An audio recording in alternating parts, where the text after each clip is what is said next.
25 de septiembre de 2016. A unos 180 kilómetros de la costa noreste de Estados Unidos, el carguero Orient's Lucky detectó algo inesperado en mar abierto, una pequeña mancha flotando entre las olas. Al acercarse, la tripulación descubrió una balsa salvavidas. Dentro, un joven agitaba desesperadamente un trozo de lona roja. Cuando lo subieron a bordo, dijo llamarse Nathan Carmen, de 22 años. Había estado desaparecido durante 8 días junto a su madre. Pero lo inquietante no fue solo haberlo encontrado con vida, sino cómo lo encontraron. Nathan estaba lúcido, estable y en sorprendente buen estado para alguien que decía haber naufragado durante más de una semana. De su madre, en cambio, no había rastro. Lo que las autoridades descubrirían después transformaría aquel aparente rescate en el primer capítulo de un misterio familiar que conectaba dos tragedias separadas por 3 años y un mismo apellido. El sábado 17 de septiembre de 2016, Nathan Carmen y su madre, Linda, se prepararon para salir al mar. No era algo improvisado. Desde hacía tiempo, ambos habían encontrado en esas salidas nocturnas una manera de conectarse, aunque Linda no fuera realmente aficionada a la pesca. A ella lo que le gustaba era acompañar a su hijo y verlo disfrutar, porque esos momentos eran de los pocos en los que Nathan se mostraba relajado. Su experiencia en el agua no era amplia. Habían tomado un curso básico y conocían lo esencial para manejarse cerca de la costa. Linda era especialmente cuidadosa. Le incomodaba alejarse demasiado y siempre prefirió mantenerse en zonas donde pudiera regresar rápido si algo fallaba. Por eso jamás quiso que Nathan saliera solo, y él le aseguró que nunca lo haría. El bote que usaban era un modelo de aluminio de poco más de 9 metros, al que Nathan había bautizado como Chicken Pox. Lo había comprado hacía pocos meses, y, según los registros, la Guardia Costera lo había inspeccionado recientemente sin detectar problemas. Para Nathan eso era más que suficiente para planear otra salida. Para Linda, lo importante era haber dejado todo previsto antes de partir. Ese sábado por la noche, como hacía siempre, Linda envió un mensaje a una amiga. Le dijo cuál sería su ruta, la matrícula del bote y la hora aproximada de regreso. También dejó una instrucción clara. Si no sabía de ella antes del mediodía del día siguiente, debía llamar a la Guardia Costera. A las 11 de la noche, ambos se alejaron lentamente del muelle de Ram Point en Rhode Island. Su destino era un punto de pesca cercano a Block Island, a unas 24 millas náuticas. La noche transcurría con normalidad y nada hacía pensar que sería su último viaje juntos. A la mañana siguiente, el mediodía llegó sin señales de Linda ni de Nathan. Su amiga, siguiendo al pie de la letra el plan de navegación, avisó a la Guardia Costera. En cuestión de minutos comenzó la búsqueda. Se desplegaron botes, aviones y helicópteros. Revisaron corrientes, mareas y cualquier posible trayectoria que hubiera tomado el Chicken Pox si había tenido una avería. Pero no hubo respuesta. No apareció la embarcación. No hubo llamada de emergencia. Y la baliza automática, que debió activarse sola en caso de hundimiento, jamás envió señal. Durante 6 días, los equipos recorrieron más de 60,000 millas cuadradas de océano sin hallar un solo rastro. Finalmente, la operación se suspendió. 8 días después de la desaparición, cuando ya nadie esperaba novedades, el carguero Orient Lucky, que se dirigía a Boston, avistó algo flotando en el mar. Era una balsa salvavidas. Dentro, un joven agitaba un trozo de lona para llamar la atención. Cuando el carguero se acercó a la balsa y lograron subir a Nathan, lo primero que notaron fue que podía hablar con claridad y recordar cada detalle. Había pasado 8 días en el mar, pero estaba orientado y en condiciones estables. Aquello llamó la atención, y sus primeras palabras despertaron aún más preguntas. Nathan explicó que él y su madre no habían ido a Block Island como Linda había informado antes de salir. Durante la madrugada, cambiaron de rumbo y se dirigieron a un punto mucho más distante conocido como Block Canyon. Es un lugar donde la profundidad del océano aumenta de manera abrupta. De unos 60 metros pasa a más de 300 en un tramo corto. Es una zona de mar abierto, alejada de la costa a la que nunca antes habían ido juntos. Linda solía evitar lugares así por precaución, y por esa misma razón su amiga no lo incluyó en el plan de navegación que había compartido horas antes. Según Nathan, las condiciones eran tan tranquilas que insistió en continuar hacia el cañón. Él lo describía como una oportunidad perfecta para pescar con el mar completamente sereno y sin oleaje. Finalmente, Linda aceptó y avanzaron durante varias horas hasta llegar al amanecer. Ahí permanecieron pescando gran parte de la mañana. Todo parecía normal hasta que Nathan escuchó un sonido irregular proveniente del compartimiento del motor. Al abrir la escotilla, vio que el agua comenzaba a entrar con rapidez. Dijo que intentó identificar el problema mientras le pedía a su madre que recogiera las líneas. También mencionó que trasladó parte del equipo de emergencia hacia la parte delantera del bote, por precaución, mientras revisaba una y otra vez el compartimento. Fue en ese momento cuando, según su versión, el bote comenzó a hundirse sin previo aviso. La inundación avanzó tan rápido que no tuvieron tiempo de reaccionar. Nathan lanzó la balsa salvavidas al agua y tomó lo que pudo antes de saltar.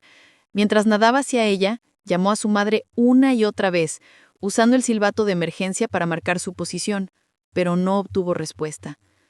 Cuando finalmente logró subir a la balsa y miró hacia donde debía estar la embarcación, el bote ya se había hundido. En ese momento tampoco vio a Linda. Una vez rescatado y ya a salvo en el carguero, la Guardia Costera necesitaba una explicación inmediata de lo ocurrido. Querían saber cómo se había hundido el bote, desde cuándo no veía a su madre y en qué punto exacto se encontraban cuando comenzó la emergencia. Esa conversación quedó registrada. Hola, habla Nathan Carmen. Nathan, aquí la Guardia Costera de los Estados Unidos, Boston. ¿Hola? Nathan, aquí la Guardia Costera de los Estados Unidos, Boston. Sí, los escucho. Sí, señor. Necesito entender qué fue lo que pasó. ¿Qué sucedió? Mi madre y yo, dos personas, mi madre y yo, estábamos pescando en Block Canyon. Se escuchó un ruido extraño en el compartimento del motor. Miré y vi mucha agua. Yo estaba recogiendo la línea, así que le pedí a mi madre que recogiera el carrete. Llevé el equipo de seguridad hacia adelante y estaba trayendo una de las bolsas de seguridad. El bote simplemente se hundió debajo de mis pies. Cuando vi la bolsa salvavidas, no vi a mi madre. ¿La han encontrado? No, todavía no hemos podido encontrarla. Llegué a la balsa salvavidas después de orientarme. Estuve silbando y llamando y mirando alrededor, pero no la vi. Estábamos pescando cerca de Block Canyon. ¿Y cuándo ocurrió eso? ¿Recuerda qué día? Sí, fue hace una semana, hoy al mediodía. Bien, entonces el domingo pasado. Sí. Después de esa comunicación, Nathan permaneció a bordo del carguero hasta llegar a puerto. Para entonces, la noticia de su rescate ya había comenzado a circular. Era el único localizado tras 8 días de desaparición y su madre seguía sin aparecer. Al llegar a Boston, las autoridades continuaron con las preguntas para intentar reconstruir la secuencia de los hechos. Más tarde, su padre lo llevó hasta su casa en Vermont. Allí lo esperaba una multitud de reporteros que buscaban declaraciones. La tensión era enorme. Un joven sobreviviente encontrado en medio del océano, un bote hundido sin señales de auxilio y una madre que aún no aparecía. Esa misma noche, Nathan ofreció unas breves palabras a los medios. Agradeció la preocupación y pidió privacidad para procesar lo ocurrido. I would just like to thank the public for their prayers and for their concern for both my mother and for myself. Emotionally, I've been through a huge amount, and my request is just to be allowed to mourn naturally. Después de esas declaraciones, muchas personas notaron algo en su manera de expresarse. Sus palabras sonaban planas, sin cambios en el tono, y su rostro apenas mostraba señales de emoción. Para algunos, aquello parecía una reacción fría e inusual, después de haber pasado 8 días en el mar y con su madre aún desaparecida. Pero había un detalle importante que la mayoría no conocía. Nathan tenía autismo, y eso era fundamental para comprender su forma de comunicarse. Las personas con autismo suelen expresarse de una manera diferente. A veces hablan con un tono parejo, muestran pocas expresiones faciales o reaccionan de forma menos visible ante situaciones difíciles. No es frialdad ni indiferencia, es simplemente otra manera de procesar lo que sienten. Para quienes no estaban familiarizados con esto, su reacción fue difícil de interpretar. Después de esos primeros días, quedó claro que la manera en que Nathan reaccionaba generaba opiniones divididas. Algunos lo veían distante. Otros recordaban que su forma de comunicarse siempre había sido así. Pero para comprender realmente su comportamiento y lo que ocurrió en el mar, era necesario mirar más allá de ese momento. Nada de lo que pasó se puede entender por completo sin conocer a la persona que más influyó en su vida, su madre. Linda Carmen tenía 54 años y era una mujer conocida por su carácter tranquilo y por una sensibilidad especial hacia los demás. Quienes la conocían la describían como alguien amable, paciente y siempre dispuesta a ayudar. No tenía un estilo de vida ostentoso, pese a provenir de una familia acomodada. Prefería lo sencillo y encontraba verdadera satisfacción en cuidar a niños con necesidades especiales y participar en actividades comunitarias. Linda se casó joven con Clark Carmen. Durante un tiempo formaron una familia estable, pero la relación comenzó a deteriorarse y finalmente se divorciaron cuando Nathan tenía unos 10 años. Clark siguió formando parte de la vida de su hijo, pero la mayor parte de la crianza diaria recayó sobre Linda. Ella asumió ese rol con dedicación y esfuerzo, consciente de que Nathan necesitaba más apoyo del habitual. Su vínculo con él era estrecho, pero también complejo. Linda sabía que su hijo procesaba el mundo de una manera distinta y buscaba adaptarse a él con paciencia. Intentaba darle estabilidad y protegerlo de situaciones que pudieran desbordarlo. Y aunque la vida cotidiana no siempre era fácil, ella hacía lo posible para crear espacios donde Nathan pudiera sentirse cómodo. Las salidas al mar surgieron precisamente de esa necesidad. Allí no había ruido, ni multitudes, ni presiones sociales. Solo el océano, la calma y un momento compartido entre ambos. Pero la historia de Linda no se limitaba a su dedicación como madre. También estaba marcada por tensiones familiares que ella casi no mencionaba. Vivía entre la devoción por su hijo y la lealtad a una familia que, con el tiempo, se volvería el centro de una tragedia mucho mayor. Esa dualidad acompañó a Linda durante toda su vida y terminaría siendo un elemento crucial para comprender lo que ocurrió después. Linda formó gran parte del mundo de Nathan, pero él también tenía una historia propia. Su manera de ser, sus dificultades y sus intereses se moldearon desde muy temprano, y esos primeros años ayudaron a entender quién era el joven que tiempo después terminaría en medio de esta tragedia. Desde niño, Nathan tuvo problemas para encajar. Le costaba relacionarse con otros niños y con frecuencia prefería estar solo. Sus padres buscaron ayuda profesional y, cuando era pequeño, les explicaron que presentaba rasgos compatibles con autismo. Eso significaba que le resultaba difícil interpretar gestos, tonos de voz y reglas sociales que para otros eran automáticas. Linda tomó esa información en serio e intentó adaptar su vida a las necesidades de su hijo. Aún así, la infancia de Nathan no fue fácil. Mientras otros niños eran invitados a fiestas y salidas, él quedaba muchas veces al margen.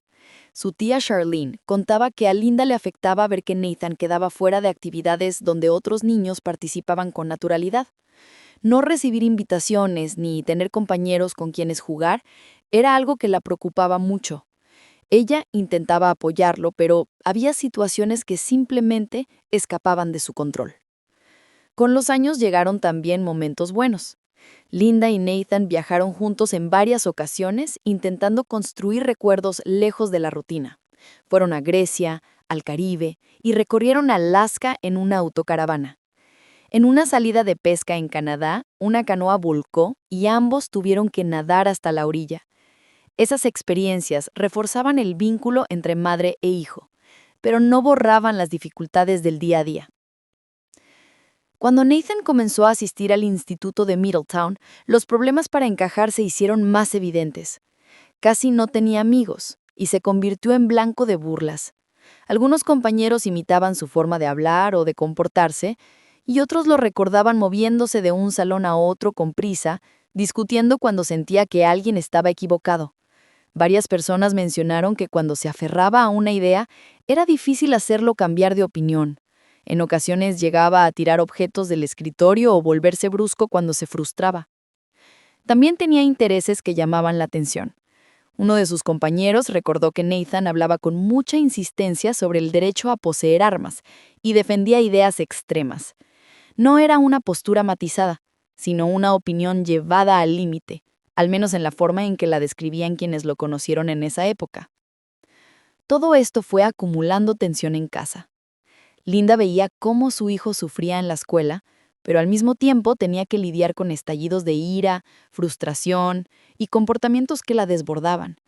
En noches como Halloween de 2009, por ejemplo, en lugar de dar dulces a los niños que tocaban la puerta, Nathan les entregó bolsas con restos de pescado. Lo que para él pudo parecer una idea extraña o una forma de llamar la atención, para los demás fue inquietante y dejó preocupada a su madre. Al año siguiente, en 2010, Nathan insistió en que quería vivir separado de Linda. No quería seguir en la misma casa. Para darle algo de espacio sin alejarlo por completo, Linda decidió comprar una autocaravana y estacionarla en la entrada de su propiedad. Nathan se mudó allí.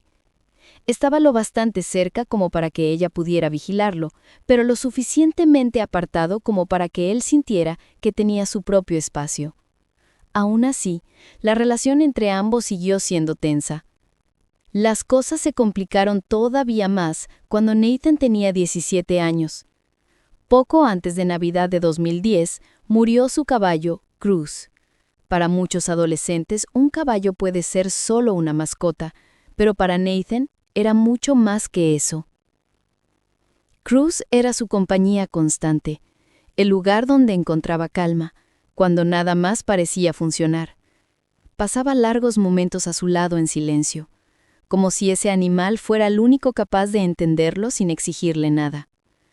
Por eso, cuando Cruz murió de manera inesperada, Nathan quedó profundamente afectado. Su estado emocional se volvió más inestable, se aisló y dejó de hablar con Linda. Durante un tiempo, la única forma en que se comunicaba con ella era por carta. A partir de entonces, su comportamiento se volvió más inquietante. Linda contó que en la escuela tuvo un episodio grave en el que insultó al subdirector y a personal administrativo, y que esos arrebatos, que antes solían ocurrir solo en casa, empezaron a manifestarse también fuera. Preocupada por su estabilidad mental y emocional, decidió internarlo en un centro especializado. Sin embargo, esa decisión, lejos de mejorar la relación, terminó aumentando la distancia entre ambos. Durante el tiempo que estuvo ingresado, Nathan apenas le dirigía la palabra a su madre, pero sí pasaba mucho tiempo con sus abuelos maternos, en especial con John Chacalos. Cuando volvió a casa, las cosas no mejoraron.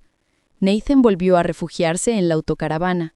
Salía por la mañana y regresaba horas después sin explicar a dónde iba. Linda escuchaba ruidos dentro del vehículo, golpes y movimientos a cualquier hora, y no sabía exactamente qué hacía su hijo allí dentro. Cada vez se sentía más preocupada y al mismo tiempo más impotente. En un momento de desesperación, buscó ayuda en servicios sociales.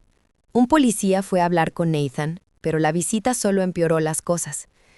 2 días después, Nathan desapareció sin dejar rastro. No avisó a nadie, no dejó una nota y no tomó contacto con su madre ni con su padre. Simplemente se fue. Para Linda, aquello fue un golpe devastador. No sabía si se había escapado por enojo, si estaba desorientado o si podía estar en peligro. La familia reaccionó de inmediato. Pegaron carteles en las calles, contactaron a los vecinos, contrataron a un investigador privado y coordinaron la búsqueda con perros rastreadores. Incluso se utilizó un helicóptero para cubrir áreas más amplias, porque nadie tenía idea de hacia dónde podía haber ido. Durante varios días no hubo ninguna señal. Era como si Nathan se hubiera desvanecido. Esa incertidumbre mantuvo a Linda en un estado constante de angustia. Sentía que el control de la situación se le escapaba por completo. Sus familiares recuerdan que apenas dormía y que pasaba horas revisando cualquier pista que pudiera aparecer.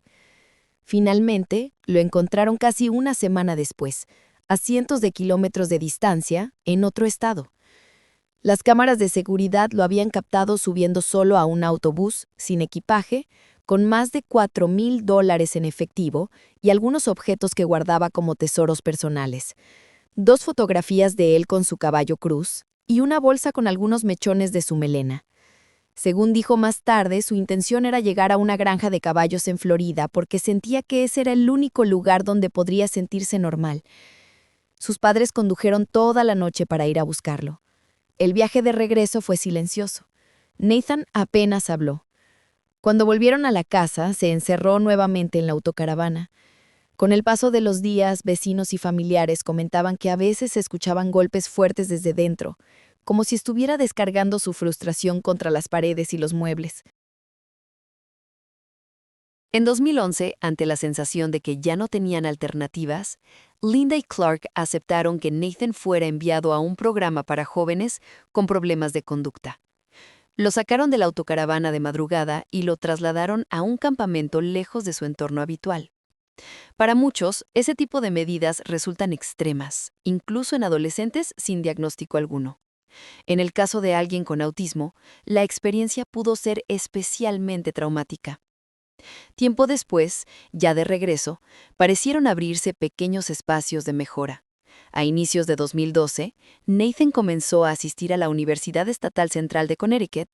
También dejó la autocaravana y se fue a vivir con un primo, lo que le dio un entorno diferente y algo más de independencia. Poco a poco, empezó a pasar más tiempo con su abuelo John, quien lo integró en algunos asuntos de sus negocios y lo ayudó a mudarse a su propio apartamento cubriendo los gastos de alquiler. Esa cercanía con su abuelo no solo le ofreció cierta estabilidad económica, también lo colocó en el centro de una dinámica familiar que, con el tiempo, se volvería crucial para este caso. Y es aquí donde entra en escena una figura decisiva: John Chakalos, el abuelo materno de Nathan. John Chakalos era mucho más que el abuelo de Nathan. Para él, Nathan era su primer nieto, el único varón de la generación más joven de la familia, y desde el día en que nació, John sintió por él un cariño especial. Decía con frecuencia que la familia era lo más importante en su vida. John había construido una fortuna considerable a lo largo de décadas de trabajo. Se dedicó al desarrollo de residencias para adultos mayores y al sector inmobiliario en Nueva Inglaterra. Con esfuerzo y disciplina, levantó un negocio próspero que, con el tiempo, le permitió ofrecer estabilidad y apoyo a todos a su alrededor. Él y su esposa, Rita, tuvieron 4 hijas, y John procuraba que a ninguna le faltara nada. Era un hombre que asumía la responsabilidad familiar como un deber y un orgullo. Quienes lo conocieron lo describían como un hombre amable, respetado y profundamente generoso. Ayudaba a instituciones locales, colaboraba con distintas causas y siempre encontraba maneras de apoyar a su comunidad. En una de esas contribuciones, decidió hacer un obsequio al cuerpo de bomberos y quiso que la placa del nuevo camión llevara el nombre de Nathan. No era algo ostentoso, era simplemente una forma de mostrar cuánto lo valoraba y de compartir con otros el orgullo que sentía por su nieto. La relación entre ambos era única. Cuando Nathan entró en la adolescencia, empezó a visitar a John al menos una vez por semana, a veces más. A John le encantaba llevarlo en sus recados diarios, presentarlo a conocidos del pueblo o incluirlo en pequeñas tareas. Quería que Nathan aprendiera, que sintiera que tenía un lugar y un propósito dentro de la familia. Con el tiempo, esa cercanía se volvió aún más profunda. John tenía problemas de audición y Nathan se convirtió poco a poco en sus ojos y oídos durante ciertas reuniones. Lo acompañaba, tomaba nota de lo que se decía, escuchaba detalles que a John podían escapársele y luego revisaban todo juntos. Era una dinámica que parecía beneficiar a ambos. John encontraba apoyo práctico y Nathan un espacio donde sentirse útil y valorado. John también le ofreció ayuda económica constante. Cubrió gastos y abrió una cuenta bancaria conjunta con él y lo apoyó cuando Nathan comenzó a vivir solo. No eran gestos puntuales, sino una forma de acompañarlo en la vida diaria. Según quienes conocían la situación, si Nathan necesitaba algo, John encontraba la manera de proporcionarlo. Para él, eso era parte de ser familia. Pero en noviembre de 2013, esa estabilidad emocional empezó a desmoronarse. Rita, la esposa de John y abuela de Nathan, murió a los 84 años tras una larga lucha contra el cáncer de pulmón. Habían estado casados durante 59 años. La pérdida lo golpeó profundamente. Amigos cercanos contaron que John confesó no saber cómo seguir adelante sin ella. Su ánimo se volvió más frágil y se hundió en una tristeza que contrastaba con la fortaleza que siempre había mostrado. En medio de ese duelo, Nathan continuó visitando a su abuelo. Pasaban tiempo juntos, a veces en silencio, a veces realizando pequeñas tareas en la casa. Para Nathan, John era una figura paterna. Para John, la compañía de su nieto era un alivio en una etapa marcada por la pérdida. Todo parecía mantenerse dentro de una frágil normalidad, hasta el amanecer del 20 de diciembre de 2013. Poco después de las 8 de la mañana, Elaine, la hija mayor de John, llegó a su casa en Windsor, Connecticut. Habían quedado en verse para una actividad familiar, y ella pasó a buscarlo como hacía con frecuencia. Al entrar, la casa estaba en silencio. Subió a la habitación principal, y al abrir la puerta, encontró a su padre acostado en la cama, sin vida. La escena era inquietante, y al mismo tiempo extrañamente ordenada. John seguía en posición de descanso, como si no hubiera tenido oportunidad de reaccionar. Había sangre en la pared del fondo, y su cuerpo presentaba 3 disparos, 1 en el torso y 2 en la cabeza. No había señales de lucha, no había indicios de que hubiera intentado levantarse. Todo sugería que había sido atacado mientras dormía. Cuando llegó la policía, comenzó a revisar la vivienda con detenimiento. Lo primero que llamó la atención fue la ausencia de desorden. No había puertas forzadas, ni ventanas rotas desde el exterior, ni objetos revueltos. A pesar de la fortuna de John, nada parecía faltar, ni dinero, ni joyas, ni documentos. La casa estaba exactamente como él solía mantenerla. Sin embargo, un detalle no encajaba. En la puerta trasera había un panel de vidrio roto, pero la forma en que los fragmentos habían quedado esparcidos indicaba que la rotura no ocurrió desde afuera, sino desde dentro de la casa. Para los investigadores, aquello era una señal clara. Alguien había intentado simular un robo, pero la escena no era convincente. A esto se sumaba otro elemento desconcertante. En la habitación no había casquillos. Quien disparó se había tomado el tiempo de recogerlos todos antes de marcharse. No eran señales de improvisación. Era un acto planificado, ejecutado con calma y con la intención evidente de no dejar rastros. Con esos primeros elementos, la policía descartó de inmediato la hipótesis de un asalto. No se trataba de un ladrón sorprendido ni de un acto impulsivo. Todo apuntaba a un homicidio deliberado, cometido por alguien que sabía exactamente lo que hacía. La muerte de John conmocionó a toda la familia, pero también abrió preguntas que debían responderse. Los investigadores necesitaban entender quién tenía acceso a la casa, quién conocía sus rutinas y si existían tensiones que pudieran explicar un ataque tan preciso. Fue entonces cuando surgieron los primeros focos de atención dentro del propio círculo familiar. Durante años, la relación entre John y Linda, la madre de Nathan, había sido particularmente complicada. John la había ayudado económicamente en múltiples ocasiones: pagos de vivienda, apoyo mensual, fondos destinados a Nathan y distintos tipos de asistencia. pero esa misma ayuda había generado discusiones constantes. John no entendía por qué su hija no lograba estabilidad laboral ni orden en su vida diaria. Y Linda, por su parte, sentía que su padre la controlaba demasiado. A lo largo de los años, la relación entre John y Linda pasó por momentos tensos que nunca lograron resolverse del todo. Uno de ellos se produjo cuando John creó un fondo fiduciario destinado al futuro de Nathan. Era una forma de garantizarle cierta estabilidad y de apoyarlo en caso de que Linda enfrentara dificultades económicas. Sin embargo, el fondo se agotó por completo, y John sintió que aquello que había creado para proteger a su nieto no había tenido el efecto que él esperaba. Después de ese episodio, decidió abrir un segundo fondo, pero esta vez dejó su administración en manos de otra de sus hijas. Fue una decisión práctica, aunque también reflejó un cambio importante en la confianza que existía entre él y Linda. La distancia entre ambos se hizo todavía más evidente cuando Nathan fue internado en un centro especializado. Linda creía que ese tratamiento podía darle la contención que su hijo necesitaba, pero John desconfiaba profundamente de ese tipo de instituciones. En la familia se hablaba de una mala experiencia con una hermana suya que había estado internada en un lugar similar y que, según él, había salido peor de lo que había entrado. No quería que Nathan pasara por algo parecido. Cuando coincidieron en el centro durante una visita, esa diferencia de visión se convirtió en una discusión abierta.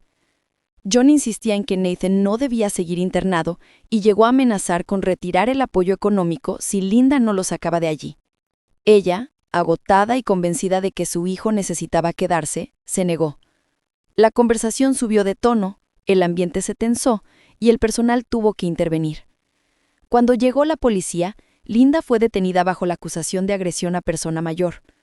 Más tarde, John pidió que se retiraran los cargos, pero el episodio dejó al descubierto algo que todos en la familia intuían desde hacía años. La relación entre padre e hija estaba rota, y los conflictos que arrastraban ya no podían esconderse. Por ese motivo, la investigación se centró inicialmente en Linda, y con el tiempo también al resto de sus hermanas. Todas respondieron a las preguntas iniciales y se sometieron a pruebas de polígrafo, y las superaron sin dificultades, sin que los investigadores detectaran señales que las vincularan al crimen. Además, pudieron demostrar dónde estaban en el momento del crimen y ninguno de sus movimientos despertó sospechas. Con la información disponible, la policía no encontró nada que las vinculara a la muerte de su padre, y esa línea de investigación fue perdiendo fuerza hasta descartarse por completo.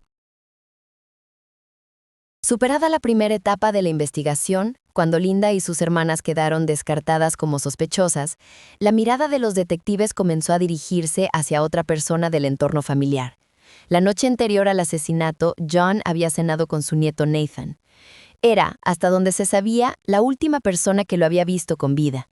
Ese detalle por sí solo no bastaba para señalarlo como responsable de nada, pero en cualquier investigación de homicidio, las personas que estuvieron con la víctima en sus últimas horas siempre llaman la atención de los investigadores, y cuando empezaron a revisar con más calma lo que había ocurrido en los días previos, encontraron algo más. Semanas antes de la muerte de John, Nathan había comprado en New Hampshire un rifle semiautomático Sig Sauer calibre 308. No era una compra cualquiera. Más tarde, los especialistas determinaron a partir de los fragmentos de proyectil recogidos en la habitación de John que un arma del mismo calibre había sido utilizada en el ataque. Además, ese modelo estaba prohibido en Connecticut tras la masacre de Sandy Hook, de modo que Nathan tuvo que salir del estado para adquirirlo. En los primeros interrogatorios, Nathan dijo a los investigadores que no tenía armas. Más tarde, cuando lo confrontaron con el registro de compra del Sig Sauer, cambió su versión y admitió que sí había adquirido el rifle, pero afirmó que se le había olvidado mencionarlo.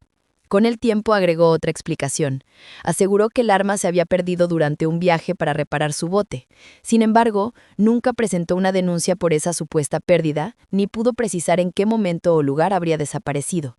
El rifle, hasta hoy, no ha sido encontrado. En un intento por aclarar el panorama, los investigadores registraron su apartamento en Bloomfield. Allí encontraron otras armas legales, munición y, según documentos judiciales, notas que mencionaban temas de mecánica, supervivencia y explosivos caseros. Para algunos, aquello formaba parte de los intereses de un joven obsesivo y técnico. Para ciertos medios, en cambio, se convirtió en titulares que hablaban de un arsenal inquietante. Sin embargo, más allá del ruido mediático, lo esencial seguía siendo lo mismo. Nada de lo hallado permitía probar que el arma utilizada para matar a John hubiera salido de ese apartamento. Con el tiempo, salió a la luz otro elemento que, en retrospectiva, inquietó aún más a parte de la familia. Antes de la muerte de su abuelo, Nathan había enviado correos al abogado encargado de los fideicomisos y del patrimonio de John para preguntar por las condiciones de la herencia y quién heredaría primero en distintos escenarios. En su momento, esas consultas se leyeron como dudas legales de un nieto que dependía económicamente de su abuelo. Después del crimen, algunas de sus tías las interpretaron como una señal temprana de que Nathan estaba pensando en lo que ocurriría cuando John ya no estuviera. Para los investigadores, entender qué había pasado la noche en que mataron a John no solo implicaba revisar pruebas físicas, sino también seguir, paso a paso, los movimientos de Nathan. Hasta ese momento sabían que había cenado con su abuelo la noche anterior, y que habían estado juntos hasta entrada la noche. Después, cada minuto empezaba a contar. Según la versión de Nathan, en la madrugada del 20 de diciembre de 2013, él salió de su apartamento en Bloomfield alrededor de las 3 de la mañana. Dijo que iba a encontrarse con su madre en Glastonbury, un punto intermedio donde solían reunirse antes de ir a pescar. Era una ruta que conocía bien, un trayecto habitual para él. Sin embargo, cuando la policía revisó los registros, encontró un detalle difícil de pasar por alto. No hubo llamadas ni mensajes a Linda hasta las 4 de la mañana, casi una hora después de la hora en que Nathan dijo haber salido de su apartamento. Entre las 3 y las 4 de la madrugada, quedó un tramo de tiempo en el que nadie podía decir con certeza dónde estaba ni qué estaba haciendo. Cuando más tarde le preguntaron por qué había tardado tanto en comunicarse con su madre, Nathan respondió que se había perdido de camino, algo que resultó extraño para los investigadores, precisamente porque conocía bien esa zona y ese recorrido formaba parte de su rutina. Había otro elemento que añadía complejidad al análisis de esa noche.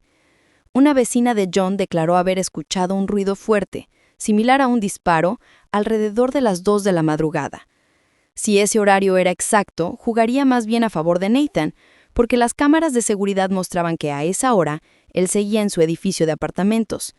Pero el problema era que los investigadores no podían basar toda la reconstrucción solo en esa percepción de tiempo. Para ellos, la franja crítica seguía siendo la comprendida entre las 3 y las 4 de la mañana, justo cuando la versión de Nathan dejaba huecos y excusas difíciles de comprobar. En los días siguientes, surgió otro detalle que llamó la atención. Nathan retiró el disco duro de su computadora y también el GPS de su camioneta. Ambos terminaron dañados hasta el punto de no poder recuperarse. Cuando le preguntaron por qué lo había hecho, dijo que el GPS estaba fallando y que lo había sustituido. Pero, en la práctica, esa decisión dejó a los investigadores sin una de las herramientas más claras que tenían para reconstruir la ruta exacta que había seguido esa noche. No era una prueba directa de culpabilidad, pero sí un obstáculo muy concreto para verificar su relato. Más adelante, los agentes le propusieron someterse a una prueba de polígrafo. Nathan se negó. Estaba en su derecho, pero esa negativa, sumada a la desaparición del rifle, a los cambios en su historia y a esa hora sin explicar en la madrugada, hizo que alrededor de él empezaran a acumularse preguntas que nadie podía responder con certeza. Con toda esa información sobre la mesa, el panorama era incómodo. Había una secuencia de hechos que llamaban la atención, pero al mismo tiempo faltaba lo más importante. Una prueba concreta que lo colocara sin margen de duda frente a la cama donde John fue asesinado. Ese contraste entre sospechas fuertes y pruebas incompletas marcaría el rumbo del caso en los años siguientes.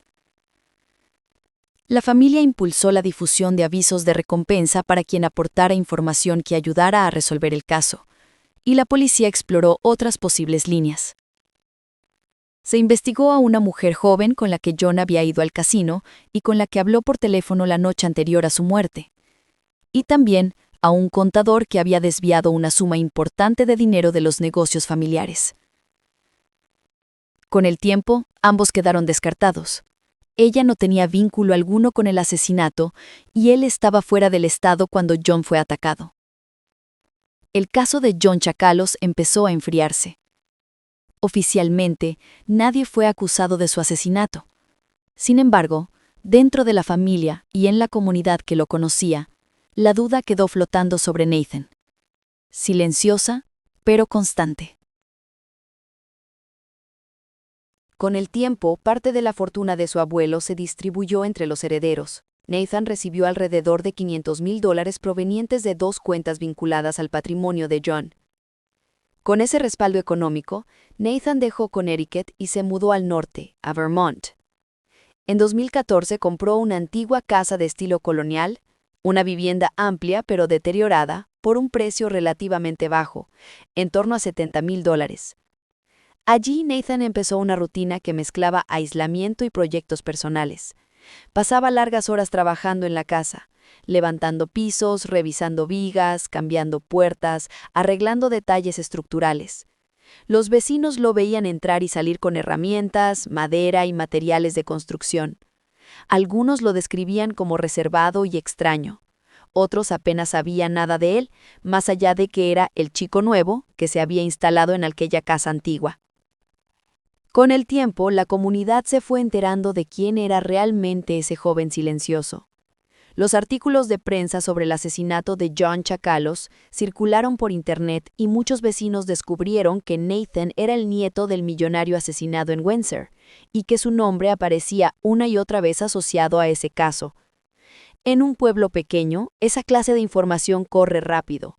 Algunos empezaron a verlo con desconfianza, otros con curiosidad, y no faltó quien lo considerara directamente peligroso. Mientras tanto, la situación laboral de Nathan no parecía estabilizarse. Pasaba gran parte del tiempo en casa, sin un empleo fijo, viviendo de los recursos que había recibido tras la muerte de su abuelo. Para muchos, era un joven que no terminaba de encontrar su lugar. Para su familia, alguien que seguía cargando con la sombra de un crimen sin resolver. En medio de ese clima de sospechas, Linda Kerman siguió siendo una presencia importante en la vida de su hijo. A pesar de los conflictos que había tenido con su padre en vida y de las tensiones que atravesaban a toda la familia, Linda no dejó de apoyar a Nathan. Cuando se hablaba del caso, ella rechazaba la idea de que su hijo pudiera haber matado a John. Para Linda, Nathan seguía siendo un joven con dificultades, sí, pero no un asesino.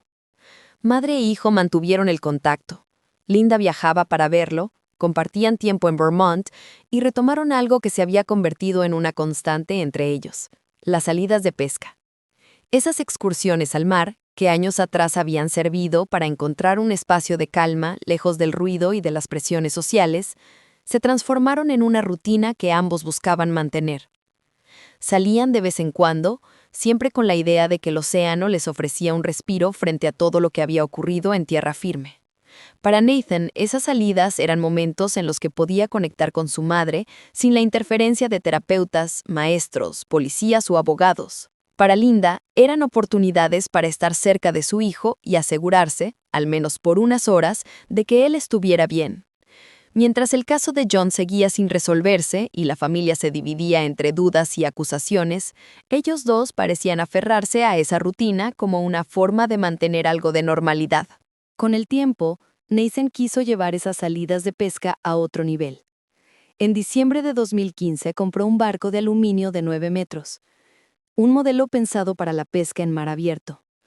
Pagó por ella cerca de $48,000, utilizando parte del dinero que había heredado. Antes de cerrar la compra, un perito naval examinó la embarcación y concluyó que estaba en buen estado general y apta para navegar. Nathan la trasladó a Rhode Island y la dejó amarrada en Ram Point Marina, un muelle sencillo desde el cual planeaba salir a pescar atún y otras especies de altura. Desde su casa en Vermont hasta la costa había varias horas de viaje por carretera, pero para él valía la pena.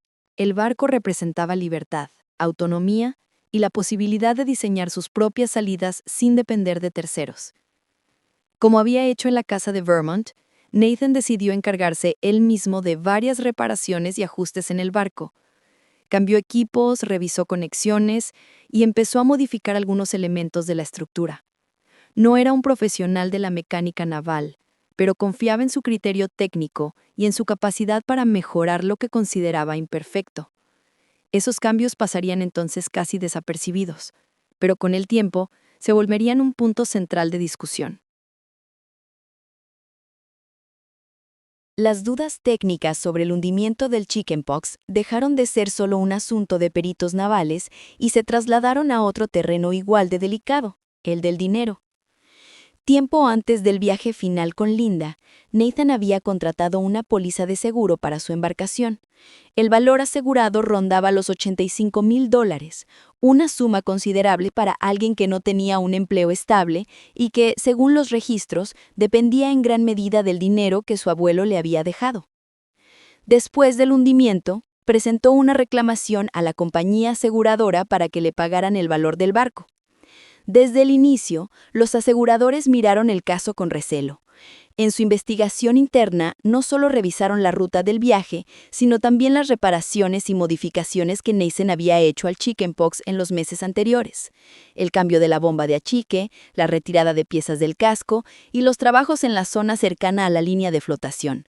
A su juicio, esas intervenciones no habían sido mejoras, sino arreglos defectuosos que comprometían la seguridad de la embarcación. Concluyeron que el barco se había vuelto inadecuado para navegar y se negaron a pagar la póliza, alegando que el hundimiento estaba relacionado con esas modificaciones y que la póliza no cubría pérdidas causadas por reparaciones mal hechas. Nathan no aceptó esa decisión. Llevó el asunto a los tribunales y el conflicto terminó en un juicio civil en un tribunal federal de Rhode Island. Allí, la aseguradora pidió que un juez declarara que no estaba obligada a pagar nada por el hundimiento del Chickenpox. Tras escuchar a testigos, peritos y revisar documentos técnicos del caso, el juez llegó a una conclusión dura para Nathan. Determinó que las reparaciones que él realizó en el barco habían contribuido al hundimiento y que por esa razón la compañía tenía derecho a negarse a pagar la póliza. El reclamo de Nathan quedó rechazado, y también sus intentos de acusar a la aseguradora de mala fe. Mientras esa batalla se desarrollaba, en otro frente distinto, se abría un conflicto todavía más profundo: la herencia de John Chakalos. El patrimonio de John, construido durante décadas de trabajo en el sector inmobiliario, superaba los $29 millones y estaba destinado principalmente a sus 4 hijas, entre ellas Linda. Si Linda faltaba, una parte significativa de ese dinero podría terminar, tarde o temprano, en manos de Nathan. Las hermanas de Linda veían esa posibilidad con temor y al mismo tiempo con enojo. No solo habían perdido a su padre en un homicidio que seguía sin resolverse, ahora también habían visto desaparecer a su hermana en el mar durante un viaje en el que Nathan fue el único sobreviviente. Convencidas de que no se trataba de una simple cadena de desgracias, acudieron a la vía civil. Presentaron una demanda en la que pedían que Nathan no pudiera beneficiarse de la fortuna de John. En esencia, le decían al juez lo que llevaban tiempo repitiendo fuera de los tribunales, que creían que Nathan había matado a su abuelo y que también era responsable de la muerte de su madre y que por eso no debía recibir ni un centavo más de la herencia familiar. En esa demanda se mencionaban muchos de los elementos que ya conocemos: la compra del rifle, las inconsistencias en la madrugada del crimen, las sospechas sobre el hundimiento del barco y el hecho de que Nathan había sido el último en ver con vida tanto a John como a Linda. Para sus tías, todo eso dibujaba un mismo patrón: un joven con problemas de adaptación, dependiente del dinero de su abuelo y rodeado de muertes que, a sus ojos, no podían ser simples coincidencias. Nathan negó siempre esas acusaciones y sostuvo que tanto la muerte de John como la desaparición de Linda fueron hechos ajenos a su voluntad. Los procesos civiles no avanzaron con la claridad que la familia esperaba. En uno de ellos, un juez de New Hampshire terminó desestimando parte de las pretensiones de las tías al considerar que ese tribunal no era el lugar adecuado para resolver todos los aspectos del patrimonio de John, que estaba vinculado a otros estados. Sin embargo, eso no significó que un juez declarara a Nathan inocente o culpable de nada. Simplemente dejó a la familia atrapada en un terreno intermedio, sin una respuesta definitiva. A medida que pasaban los meses, la imagen de Nathan flotando solo en una balsa, la fortuna en juego y el asesinato sin resolver de su abuelo terminaron atrayendo la atención de los medios nacionales. Y tarde o temprano, esa atención lo llevó frente a las cámaras. Al principio Nathan evitó a la prensa, pero con el tiempo aceptó participar en entrevistas más extensas, entre ellas una realizada por ABC News, donde habló tanto de la desaparición de su madre como de las sospechas que lo rodeaban por la muerte de John. Cuando los entrevistadores le preguntaban de forma directa si había saboteado el barco o si había matado a su abuelo, Nathan respondía con negativas tajantes. Decía que no había manipulado la embarcación con intención de hundirla y que nunca le haría daño ni a su madre ni a John. En un fragmento muy comentado, afirmó que su abuelo había sido como un padre para él, y que la idea de haberlo matado era para él impensable. Sin embargo, más allá de las palabras, lo que llamó la atención del público fue la forma en que las decía. En las imágenes se veía a un joven serio, con el cuerpo algo rígido, que hacía pausas largas antes de responder y daba explicaciones muy detalladas sobre aspectos técnicos del barco o de la ruta, mientras mostraba muy pocas expresiones visibles de tristeza o angustia. Esa manera de hablar, tan literal y concentrada en los detalles, generaba incomodidad en muchos espectadores. Para quienes lo veían desde sus casas sin conocerlo, su tono podía parecer frío, distante o incluso calculador. Los propios periodistas que lo entrevistaron explicaron después que salieron de esas conversaciones con sensaciones contradictorias. Por un lado, Nathan respondía a muchas preguntas y parecía dispuesto a explicar cada paso. Por otro, evitaba profundizar en ciertos momentos clave y nunca resultaba del todo fácil saber qué estaba pensando. Después del juicio civil para el seguro del chickenpox, la historia dio un giro. En ese proceso se habían generado informes técnicos detallados sobre el estado del barco, las reparaciones que Nathan había hecho y las conclusiones de peritos navales sobre el hundimiento. Esos documentos, junto con años de trabajo de la Guardia Costera, el FBI y fiscales federales, terminaron formando un cuadro que, a ojos del gobierno, ya era suficiente para dar el siguiente paso. En mayo de 2022, agentes federales arrestaron a Nathan en Vermont. Un gran jurado lo acusó formalmente en una causa federal con 8 cargos en total, entre ellos uno de asesinato en alta mar por la muerte de Linda y varios cargos de fraude relacionados con el dinero de la familia y las pólizas de seguro. Según la acusación, Nathan había causado la muerte de su madre durante el viaje de pesca y había hundido el chickenpox como parte de un plan para obtener dinero del patrimonio de John Chakalos y de los fideicomisos familiares.